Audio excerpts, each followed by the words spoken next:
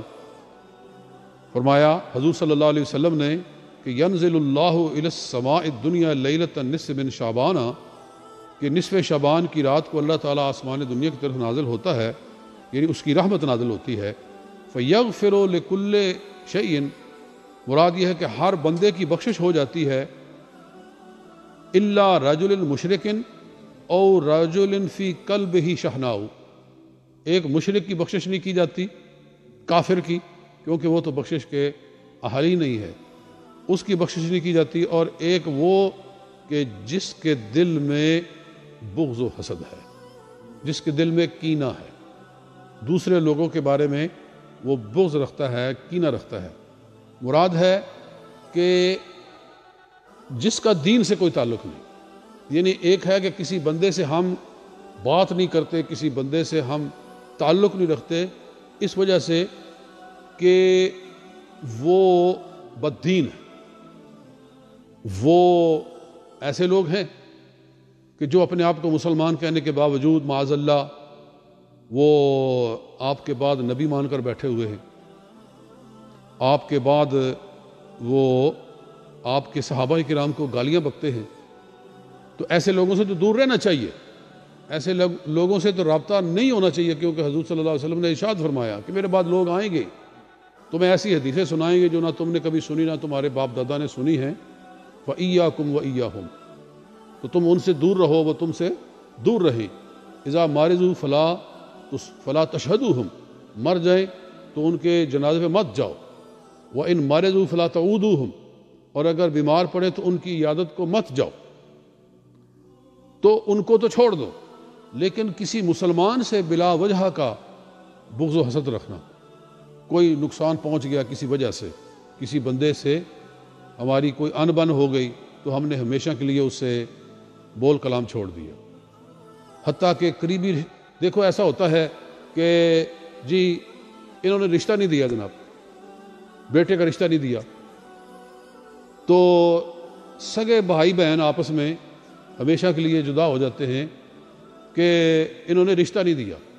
کبھی ایسا ہوتا ہے کہ رشتہ مانگتے بھی نہیں، خود ہی آس لگا کے بیٹھ جاتے ہیں کہ بس رشتہ تم نے دینا ہی دینا ہے. اور آج کل ایسا ہوتا ہے کہ بچے نہیں مانتے.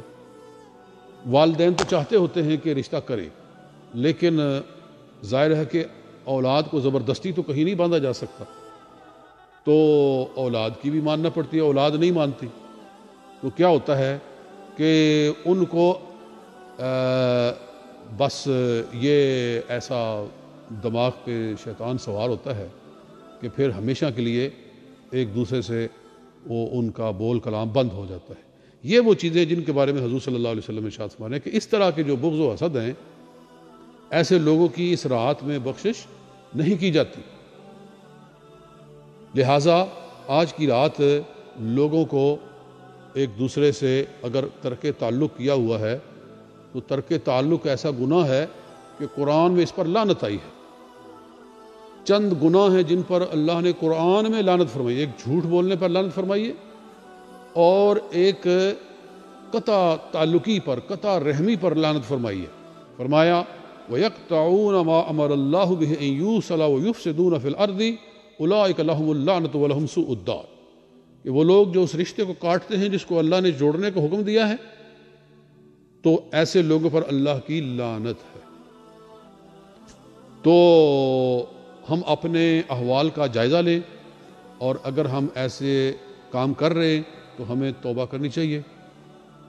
اپنے رشتہ داروں کو منا لینا چاہیے، ان کو فون کرنا چاہیے کہ ہم سوری کرتے ہیں. نہ بھی سوری کا لفظ بولا جائے تو کبھی ایسا ہوتا ہے کہ فون ہی بہت ہوتا ہے، ایک تعلق قائم کرنا ہی بہت ہوتا ہے، تو اس سے بھی مسئلہ حل ہو جاتا ہے. یا کم از کم اپنے دل میں توبہ کر لیں کہ ہم ان کو منائیں گے. تو خدا تعالیٰ تو دیکھ رہا ہے، آپ اگر دل سے بدل گئے ہیں تو جب انسان نیکی کا ارادہ کر لیتا ہے تو خدا تعالیٰ تو دلوں کے حالات سے آگاہ ہے. وہ تو یعلم ما توسوس بہ نفسہ، رب فرماتا ہے کہ میں جانتا ہوں کہ تمہارے نفس میں وسوسہ کیا آیا ہے، وہ تو جانتا ہے. تو آج رات ان چیزوں کے کرنے کی ضرورت ہے. مولا پاک ہمیں سید عالم صلی اللہ علیہ وسلم کے ارشاد پہ عمل پیرا فرمائے. اور آج کی رات میں تو کہا کرتا ہوں کہ جن لوگوں کے ذمے نمازیں ہیں، جو انہوں نے پچھلی نمازیں نہیں پڑھی ہیں، ایک تو توبہ کرے کہ نماز ہم نے پڑھنی ہے، اور پچھلی نمازوں کی قضا بھی جو ہے وہ کرنی چاہیے. تو کئی لوگوں نے قضا شروع کی ہوئی ہے، تو وہ آج کی رات اگر قضا کر لیں زیادہ تو وہ ان کے لیے زیادہ مفید ہے. بہرحال پھر بھی آج رات صلاۃ التسبیح پڑھنی چاہیے. سب سے افضل جو نماز ہے نوافل کے اندر وہ صلاۃ التسبیح ہے. صلاۃ التسبیح حضور صلی اللہ علیہ وسلم نے اپنے چچا حضرت عباس رضی اللہ عنہ سے فرمایا تھا کہ اگر ہو سکے تو ہر روز پڑھ، اور اگر ہر روز نہیں پڑھ سکتا تو اس کو سال میں ایک دفعہ پڑھا کر. فرمایا ہر روز پڑھا کر، نہیں تو ہفتے میں پڑھا کر، نہیں تو مہینے میں پڑھا کر، نہیں تو سال میں ایک مرتبہ پڑھا کر. اور فرمایا کہ نہیں تو زندگی میں ایک دفعہ اس کو ضرور پڑھ. تو صلاۃ تسبیح جو ہے وہ 4 رکعتیں ہیں، 2 رکعت کر کے آپ نے پڑھنی ہے. 2 رکعت آپ اس طرح جب اللہ اکبر کہہ کے ہاتھ باندھ لیں گے تو 15 مرتبہ آپ نے تسبیح پڑھنی ہے. سبحان اللہ والحمد للہ ولا الہ الا اللہ واللہ اکبر. یہ 15 دفعہ ایسے پڑھ لیں، اور 15 دفعہ پڑھنے کے بعد یعنی سبحانک اللہم پڑھ کے اس کے بعد 15 دفعہ ان کو یہ تسبیح پڑھیں، اور اس کے بعد پھر قرآن پاک پڑھیں، سورہ فاتحہ پڑھیں، ساتھ میں کوئی سورت پڑھیں، اور پھر اس کے بعد آپ 10 مرتبہ پڑھیں وہیں کھڑے کھڑے. تو قیام کی حالت میں آپ کے 25 ہو گئے. پھر رکوع میں چلے جائیں، سبحان ربی العظیم پڑھ کے پھر 10 مرتبہ پڑھیں یہی، تو یہ 35 ہو گئے. پھر کھڑے ہو جائیں اور کھڑے ہو کر ہاتھ کھول کے پڑھیں تو تو یہ 45 ہو گئے. پھر سجدے میں چلے جائیں اور سبحان ربی الاعلیٰ پڑھ کے اس کے بعد اس کو پڑھیں تو یہ 55 ہو گئے. اس کے بعد پھر بیٹھ جائیں اور پڑھیں تو یہ 65 ہو گئے. اور پھر دوسرے سجدے کے اندر بھی اسی طرح 10 مرتبہ پڑھیں تو یہ 75 ہو گئے. تو یہ 75 ہیں ایک رکعت کے اندر. تو یہ ایچ رکعت میں 75 ٹائمز 4 دفعہ اس کو ملٹیپلائی کریں تو یہ 300 ہو گئے. تو یہ 300 ٹوٹل تسبیح ہے اور 4 رکعتیں پڑھنی ہیں ہر رکعت میں اس طرح سے کر کے. تو یہ سب سے افضل آج کی رات کے لیے یہ نماز ہے. یہ کریں اور پھر اس کے بعد آپ دعا و استغفار کریں. ہو سکتا ہے تو قبرستان بھی جائیں اور کل کا روزہ بھی رکھیں. تو اللہ تعالیٰ قبول و منظور فرمائے. وما علینا الا البلاغ المبین.